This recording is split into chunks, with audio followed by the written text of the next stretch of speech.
Sebentar, pernah nggak sih kamu bertanya, apakah bisa ya karma dari orang lain yang dekat dengan saya turun kepada saya? Bisa atau tidak? Ini dia penjelasan ilmiahnya.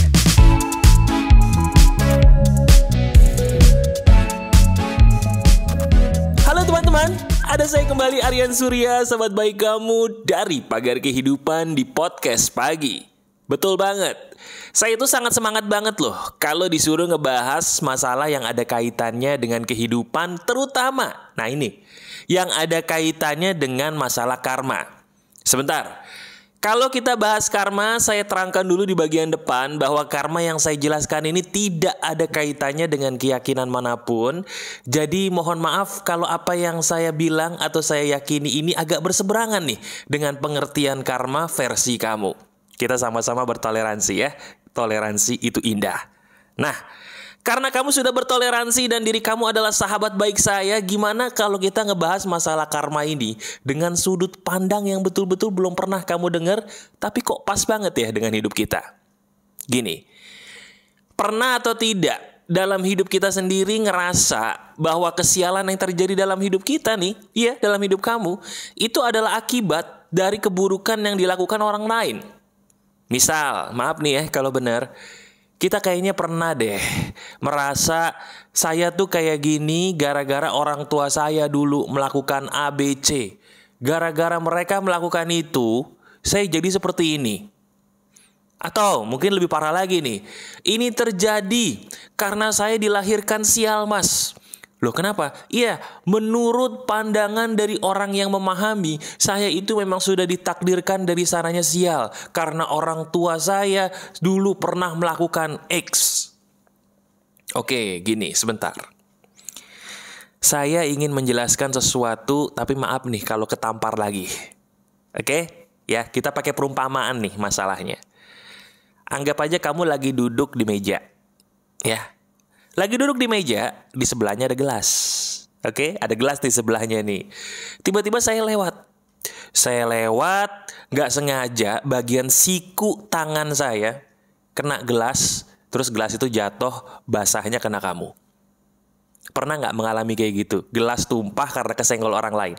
Pernah ya? Nah sekarang saya mau tanya. Dalam peristiwa itu dulu, yang salah siapa? Siapa yang salah? Siapa? Yang nyenggol? Yakin yang nyenggol? Yakin nih? Oke, saya kasih tahu ya. Yang salah itu adalah kamu. Loh mas, kok yang salah saya itu dari mana sih? Ini nggak bener nih, ngaco nih. Itu gelas ada di situ. Kesenggol. Ya jelas salah yang nyenggol dong. Kenapa malah saya yang disalahin? Orang saya korban kok. Nah itu. Itulah salah kita. Kita selama ini, dari setiap kejadian apapun, kenapa sih harus memposisikan diri jadi korban mulu? Harus jadi korban dulu gitu loh. Oh, ada peristiwa ini, maklum saya korban anak broken home. Oh, saya ada peristiwa ini, maklum dulu bapak ibu saya melakukan tindakan X, sehingga saya kena sialnya. Oh, saya begini karena kampus saya salah. Kampus saya bukan kampus Bonafit. Maklum gara-gara bukan kampus Bonafit, saya juga ketiban sialnya. Oh, ini gara-gara video yang saya tonton nih, saya jadi gini nasibnya nih, salah video itu nih. Oh, ini gara-gara mantan saya mas. Mantan saya itu loh, yang kelakuannya seperti itu, saya jadi seperti ini. Sadar gak itu kamu? Sadar gak itu kita? Coba deh, sekarang ambil nafas dulu dalam-dalam. Kemudian kamu renungkan perkataan saya. Betul kan apa yang saya katakan barusan ini kayaknya kok kamu banget gitu. Sekarang coba, dengan segala kerendahan hati. Kenapa sih kok kita demen banget harus jadi korban? Mas, sebentar mas, saya mau protes. Kan emang bener saya korbannya. Saya tuh jadi korban bukan karena saya sok-sokan mau jadi korban. Enggak mas, enggak mungkin saya mau jadi korban. Sakit mas. Saya tuh memang korban. Kok disalahin? Gimana sih? Sebentar. Oke, saya tahu kamu adalah korban. Anggap aja begitu. Tapi sekarang saya mau tanya, pakai logika sederhana. Apakah dengan kita meraung-raung nangis, Kenapa kita jadi korban? Bisa nggak dengan kita meraung-raung nangis karena kita menjadi korban, sekedar nangis aja, meraung-raung aja, marah-marah aja, bisa nggak hidup kita berubah? Saya tanya. Bisa nggak? Kalau bisa, semua materi pagar kehidupan bagaimana caranya meraung-raung? Gimana caranya kita meratapi nasib? Ada nggak materi pagar kehidupan satu aja ngajarin cara meratapi nasib? Ada nggak? Ada nggak? Nggak ada. Kenapa? Karena memang sudah kita buktikan meratapi nasib nggak merubah hidup. Setuju nggak? Halo? Setuju nggak? Nah, kok mulai senyum sendiri? Kenapa? Nah, berarti kamu tersangkanya ini. Diri kamu tersangkanya. Makin senyum, makin jadi tersangka. Betul itu. Bukan karena saya dukun. Tapi saya bisa merasakan nih, biasanya orang yang saya ajak ngomong sampai titik ini, mereka senyum-senyum sendiri. Kenapa? Karena ngerasa, iya juga mas, itu saya loh. Nah sekarang kita pikir pakai logika aja sederhana ya. Karma itu seperti perumpamaan yang saya bilang di depan tadi. Gelas itu memang jatuh kesenggol orang, bukan kesenggol kamu, kesenggol orang. Tapi bukankah lebih baik daripada kita nyalahin orang yang nyenggol, bukankah lebih baik kita cari tisu atau cari apapun yang bisa membuat nodanya tadi tidak separah kalau kita marah-marah dulu sama orang yang nyenggol. Bener nggak? Iya kan? Wah gelasnya tumpah nih. Ya udah ambil tisu, ambil lap, dilap dulu tuh supaya nodanya tidak terlalu meresap. Beda kan kalau kita selama ini gimana? Kesenggol tuh gelas, tumpah ke baju kita, marah-marah dulu. Ya udah marahnya selesai, nodanya makin gede, susah dihilangin, betul tidak? Nah ini yang saya maksud, dengerin baik-baik. Gimana kalau mulai sekarang, kamu sebagai sahabat saya rubah pola pikirnya? Daripada nuduh orang tua, nuduh kampus, nuduh sekolah, nuduh pemerintah, nuduh temen, nuduh mantan, nuduh video, nuduh suara orang yang lagi ceramah, mungkin ceramahnya tidak sesuai harapan kamu nyalain penceramahnya. Daripada kita nuduh orang, kenapa sih? Kenapa nggak kita taruh tangan kita di atas dada kita, kemudian kita merenung dengan mengatakan, selama ini saya yang kurang kerjaan ternyata. Yuk katakan bersama saya ya. Ayo katakan yuk. Taruh tangan kanan kamu di atas dadamu. Ayo kita praktek nih. Taruh tangan kananmu di atas dadamu. Kemudian kamu katakan dengan suara lantang ya. Katakan dengan suara lantang begini. Ternyata selama ini saya yang kurang kerjaan. Saya itu ngapain sih? Saya kurang kerjaan. Dah selesai. Ngerasa nggak ada yang aneh dengan diri kamu selama ini? Ngerasa kan? Buat apa sih? Hei, ya udah gitu, masa lalu sudah berlalu. Kenapa nggak kita menata apa yang ada di depan aja gitu loh? Sejak kapan pagar kehidupan itu ngajarin bagaimana cara meratapi masa lalu yang kelam diratapin aja? Nggak bisa berubah hidup kita, betul? Saya tahu masa lalu kamu kelam mungkin. Punya pasangan, maaf nih kalau benar. Punya pasangan pernah yang kelakuannya nggak bagus. Atau mungkin punya temen nipu nusuk dari belakang. Bisnis mungkin gagal terus. Mungkin diri kamu sedang punya hutang piutang besar. Diri kamu sekarang baru gagal ini, gagal itu. Saya doakan kegagalan kamu berganti menjadi 100 kali lipat keberhasilan. Amin. Tapi doa saja tidak cukup.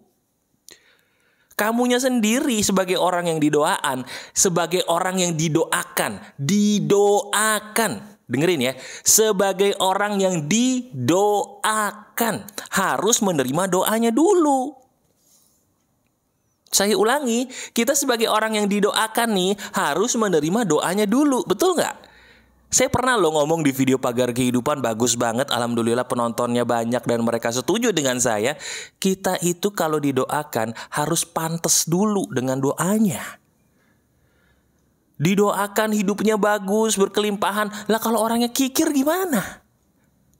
Didoakan hidupnya sebagai orang sehat, tapi kalau dia minum-minum terus, dia nggak pernah peduli dengan kesehatannya sendiri, gimana?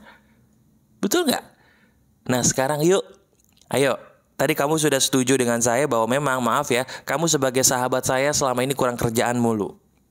Betul? Yaudah, daripada kita kurang kerjaan, sekarang gimana kalau kita ngerjain diri kita sendiri? Gimana Mas cara ngerjain diri kita sendiri? Nah, ini bahan prakteknya nih, dengerin. Bahan praktek kamu nomor 1, tolong disimak ya. Mulai saat ini katakan, apa yang terjadi dalam hidup saya itu mendidik saya, bukan kesialan. Ayo katakan, ayo bersama saya. Ini rubah dulu nih pola pikirnya nih, penting nih ya. Ayo bersama dengan saya, coba katakan dengan suara lantang. Apa yang terjadi dalam hidup saya itu mendidik saya, bukan sebuah kesialan. Nah, ini penting. Kalau selama ini diri kamu menganggap semua hal buruk yang terjadi itu adalah kesialan, gak benar hidup kita. Karena kita selalu memposisikan diri jadi korban. Betul. Sekarang coba deh, lihat. Bener kan semacam ada pencerahan dalam diri kita ketika kita menghadapi kesialan dulu. Di mana ada kesialan, di mana ada rasa sakit, di situ ada pelajaran. Betul apa tidak? Nah, berarti perkataan saya ini benar. Kamu bukan korban, kamu dan saya adalah sebuah pelajar kehidupan. Setuju? Itu yang pertama. Yang kedua, ini yang paling penting dan ini yang terakhir, dengerin. Kalau diri kamu diperlakukan buruk oleh orang lain, perilaku orang lain itu tidak akan bisa menurunkan dosa mereka, karma buruk mereka kepada kamu. Hidup ini adil, teman-teman. Semuanya sebab dan akibat. Orang bisa jadi nyenggol gelas, numpahin airnya kepada kamu, perumpamannya gitu. Tapi tetap aja yang berpeluang dipecat itu yang nyenggol, bukan kamu. Bisa jadi kamu sebagai customer kesenggol gitu ya, minumannya jatuh sama orang yang ceritanya orang itu adalah pelayan makanan di rumah makan yang kamu singgahi tadi gitu ya. Orang itu loh yang berpeluang ditegur, dipecat. Iya kan? Jadi kita tuh gak usah mikirin, dia udah jahat sama saya, orang tua saya dulu udah melakukan X, dulu mantan saya gituin saya jadi ikut dosa. Oke, bisa jadi kita ada perbuatan yang salah di masa lalu, tapi itu masa lalu. Hei, kalau kamu sahabat pagar kehidupan, udah tutup bukunya, lihat ke depan. Katakan, saya selama ini kurang kerjaan dan saya bertaubat jadi orang kurang kerjaan. Katakan itu dan renungkan deh. Bukankah apa yang saya katakan ini benar? Lagi-lagi menampar diri kamu. Betul? Alhamdulillah.